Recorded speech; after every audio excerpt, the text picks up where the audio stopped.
Imagine the icy expanse of Alaska's Yukon River stretching endlessly under a sky so dark it swallows every trace of light, and a sudden piercing sound cuts through the silence, a long hollow scream that doesn't belong to any human, animal, or machine.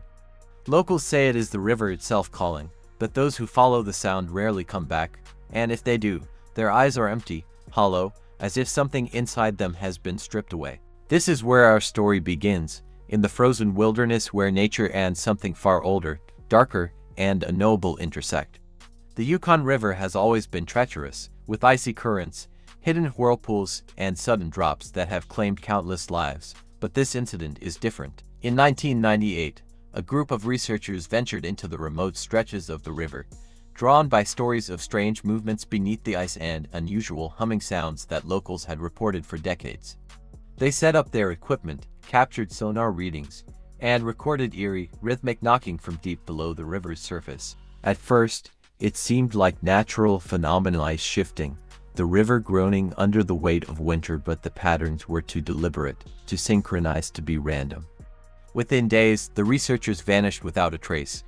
Their campsite was found intact, their food untouched, and yet there were drag marks in the snow leading straight to the river, disappearing as if something had pulled them under. Villagers spoke in hushed tones about the black eye, an ancient river spirit said to claim anyone who disrespects the water, warning that the Yukon is more than just a river, it is a living, hungry entity waiting beneath the frozen surface, patient and inevitable.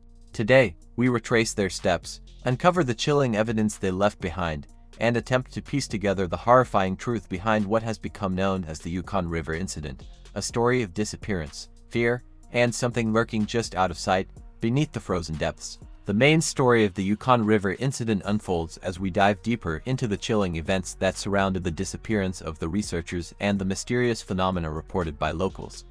The group had set out with high-tech equipment, including sonar, thermal cameras, and audio recorders, determined to document the strange movements beneath the river that villagers had whispered about for decades. Their first days seemed uneventful, with only the constant biting cold and the eerie silence of the wilderness keeping them alert.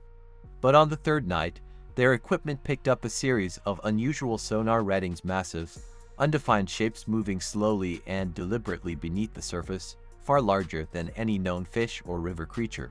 At the same time, the audio recorders captured a rhythmic knocking sound, almost like a heartbeat, that resonated through the ice and into the tents, impossible to ignore.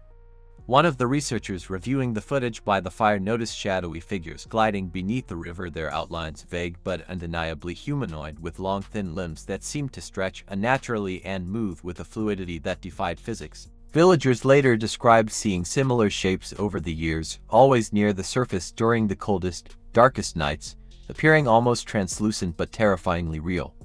The following morning, small disturbances appeared around the campsite, snow dragged into neat, straight lines leading toward the river, as if something had been pulled across the frozen ground. These drag marks did not match the size or weight of the researchers and seemed to vanish at the river's edge, leaving only an unbroken sheet of ice.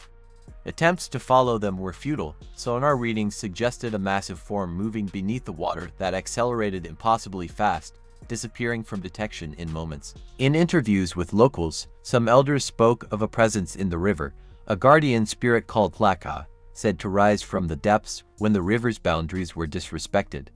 Others dismissed it as superstition, but all agreed on one thing: the river takes what it wants and shows no mercy. The research group's disappearance escalated the fear, particularly when their last camera footage was recovered weeks later, showing a fleeting glimpse of a colossal eye, black and unblinking, reflecting the snowy landscape as if it were aware of every movement above the ice.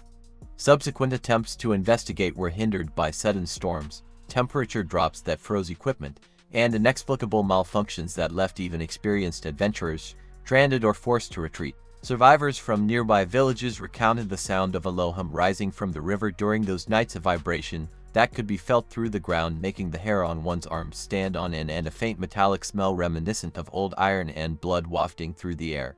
Experts tried to rationalize the events as illusions, mirages on ice, or rare wildlife behavior, but the patterns of disappearance, the sonar readings, and the eyewitness accounts all painted a consistent, disturbing picture. Something extraordinarily large, intelligent, and ancient lurked beneath the frozen surface, an entity capable of moving silently, dragging humans into the depths and leaving behind no trace.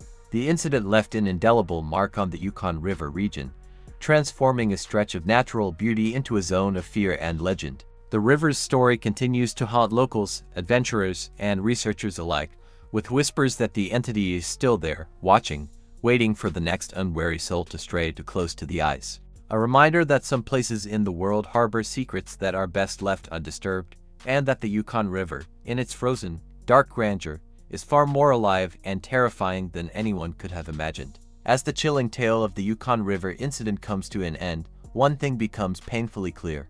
The river is not merely water and ice, it is a living, breathing entity with a hunger and intelligence beyond human understanding.